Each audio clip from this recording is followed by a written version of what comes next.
Hello, ladies and gentlemen. Welcome to the Game Hub. I'm your host, Gamer K. And it's time for another Tales from the Convention.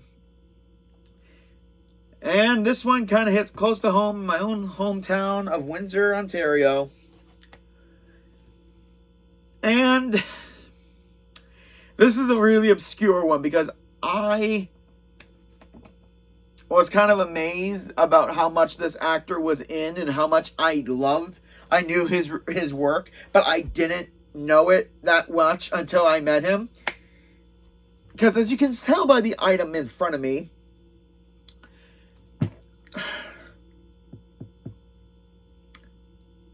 at one of my very first conventions at my local convention,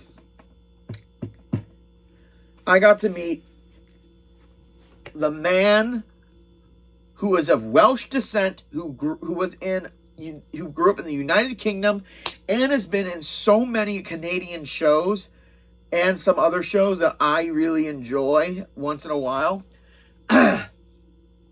He was you in the Disney XD or Disney Channel series, action series, Aaron Stone. Go look it up if you haven't checked it out. It is freaking amazing. He starred in a supernatural show called Lost Girl, who I know a lot of people love.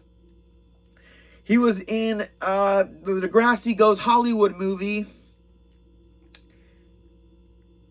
And he played Dr. Roberts in season 3 to 5 of Murdoch Mysteries. And he voiced one of the main heroes, Jacob Fry, from Assassin's Creed Syndicate, a game I love with a passion. It is the man and a guy who is absolutely fantastic, Paul Amos. This guy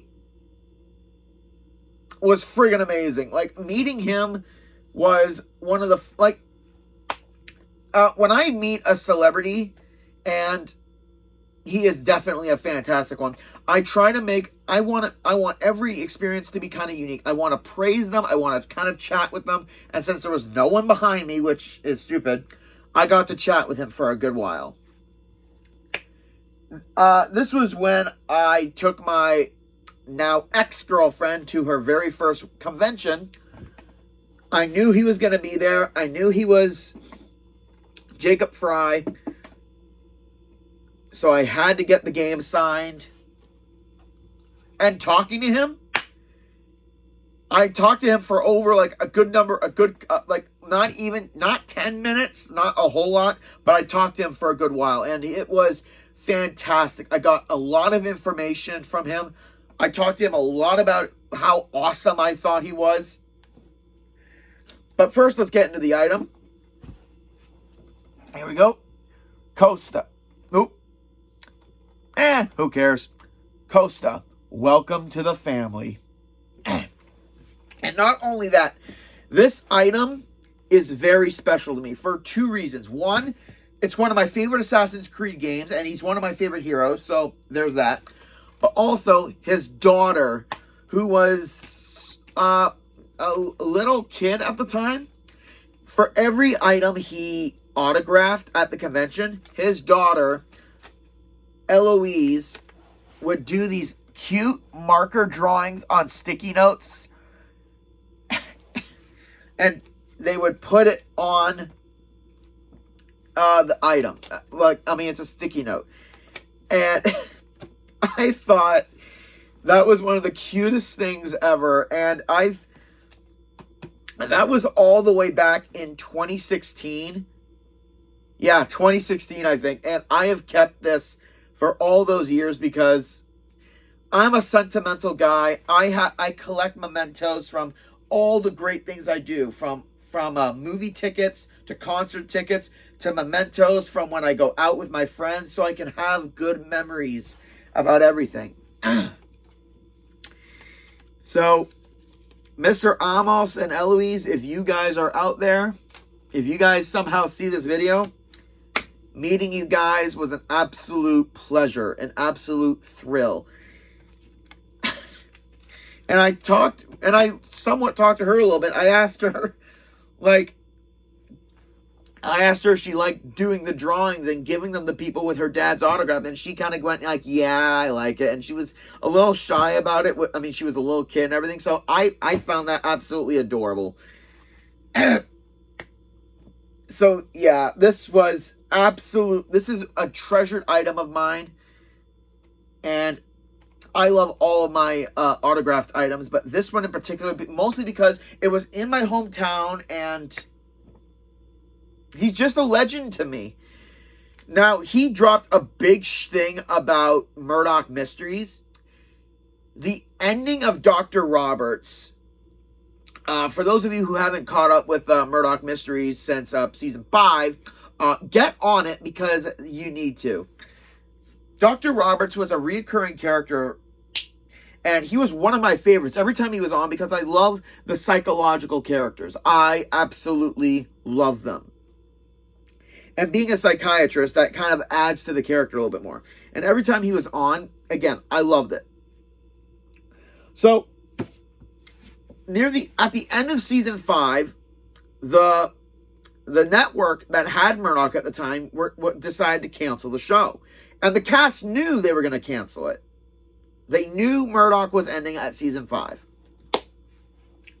So, they wanted to do a big ending for a Christmas episode and to kind of give Dr. Roberts a good send-off.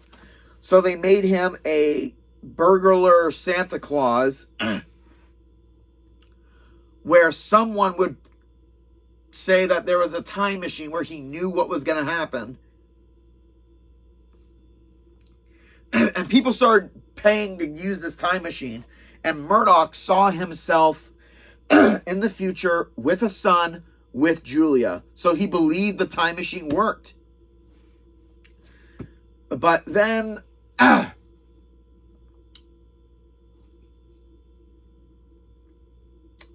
after discovering a finger mark on the shotgun shell that was used by the Santa, Crabtree informs Murdoch that it matches a print that belonged to Dr. Roberts. It turns out Dr. Roberts was diagnosed with a disease that's still around today. What is it? Huntington's? Yeah, Huntington's. Which is used a lot in various... For example, that was one of the ailments that was with Nora Freeze, Mr. Freeze's wife, and one that was afflicted by Remy Hadley, aka 13 from House, played by Olivia Wilde. The whole time machine gag was just Roberts using hypnotic suggestion and making people believe that they traveled into the future. This, of course, was used by him and his brother in order to cryogenically freeze Dr. Roberts until they found a cure. And all of this was done to send him off and to end the series. Then CBS picked it up, and it's on its 16th season. And hopefully on to its 17th, because this might be a contender for one of the longest running shows that could rival Law and Order, the original Law and Order.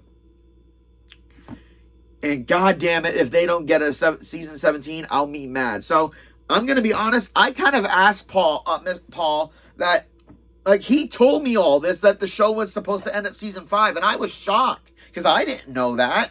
Because, all honesty, I got into the show around season 6, season 7-ish. But I rewatched all the show's episodes like on Netflix, and I got some of the DVDs. And I point blank asked him if they are able to bring back Dr. Roberts. I mean, Huntington's back then, it's a neurological disorder where your body kind of goes against your mind. But not as Dr. Roberts. Or maybe they could do something where Paul comes back as Dr. Roberts, but in more like a vivid dream. Like, you know how they bring back characters to be in flashbacks, or when a character is having a dreamscape scene and they're kind of talking with themselves, but they need someone else's opinion, so they bring in people that they know who have more expertise in their mind. Somewhat like what they did with season 4 of You. Yeah, something like that. So if they could bring him back in any way, would he do it? And he said that if they asked him, he would, but he believes Dr. Roberts has been done for years. And I kind of agree with that. I mean, again, great character, great send-off. And what a story he told me. It was amazing. And now going back to Assassin's Creed Unity Syndicate, I told him how much I loved the game, how much I loved Jacob's personality. And I kind of compared him to old school Ezio, from where Ezio first started. Basically, the guy who does who does the job, but doesn't really care for the repercussions. And he basically said that that was one of the reasons he loved playing Jacob, because he got to play kind of the brutish character instead of the intelligent type of person. And I freaking love that. Yeah, this one was kind of a short story, Tales from the Convention, but it's one that I'm going to remember for years to come. And I go again, once again, Paul Amos, if you ever come back to WindsorCon, I'm going to be honest with you, I wouldn't mind meeting you, seeing you once again. You are a hell of an actor on camera and off the camera. And by that, I mean, like, in the video game. And if there's ever a time when Murdoch Mysteries can bring back Dr. Roberts, all I know is I will be one guy who will be thrilled to see him back in the scene. And that's it for this month's Tales from the Conventions, ladies and gentlemen. I hope you enjoyed the video, and I hope me talking about Paul Amos has wanted you guys to check out some of his work. Once again, Aaron Stone. I mean, yeah, he's only in season 2, and he's only in 1 episode, but I still love the character. Watch Murdoch Mysteries, watch Lost Girl, watch all the other stuff that he's in, because he is a fantastic actor. And one of the reasons I do these videos is, yeah, to kind of bring the joy of when I met these celebrities and talk about the stories. But it also just goes to show that meeting a celebrity, you don't have to treat them like they're famous. Like, yeah, be starstruck, but also have a conversation like them, like they're a person. Don't ask them so many rapid fire questions.